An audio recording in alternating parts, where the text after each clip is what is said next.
Guys, ay mga idol, dahil mag-isa lang ako dito sa bahay, nagbati, 10 pisong nagbati, 10 pisong saluyot, 10 pisong okra, tapos may tanlad, medyo tuyo na yung tanlad, 2 pirasong isda. Kasi mag-isa lang naman ako dito sa bahay, wala yung aking mga kasama kasi nagsimba sila sa Baklaran, Dimala, may sibuyas, nagbati, yung luto.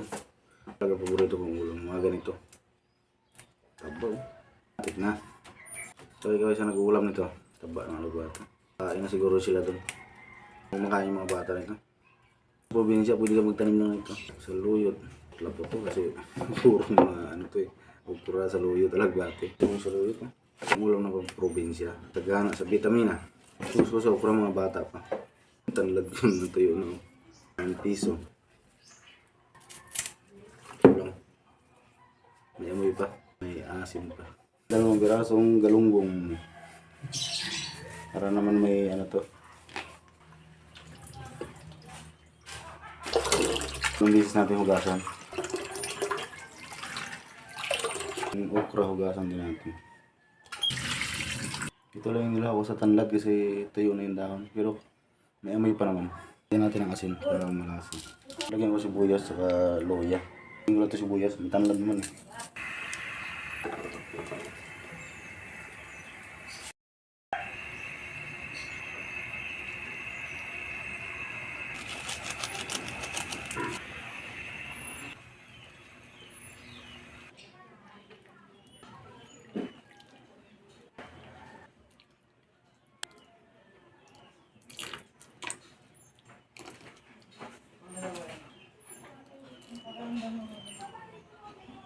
Kunti lang yung kanin ko, bahaw. Bungkag ang bahaw.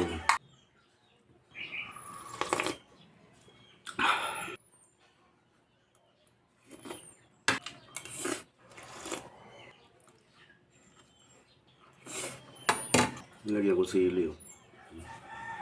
Siyempre, may isang pirasong isda yan.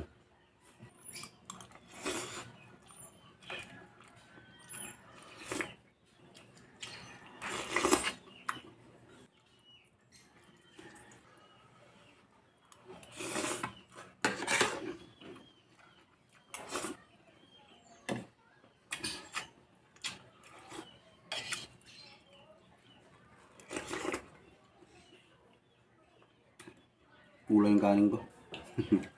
Bahaw lang yun.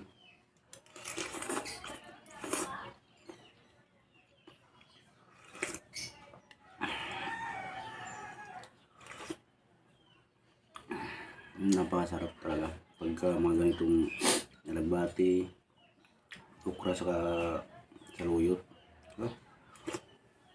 Pero may tanlad.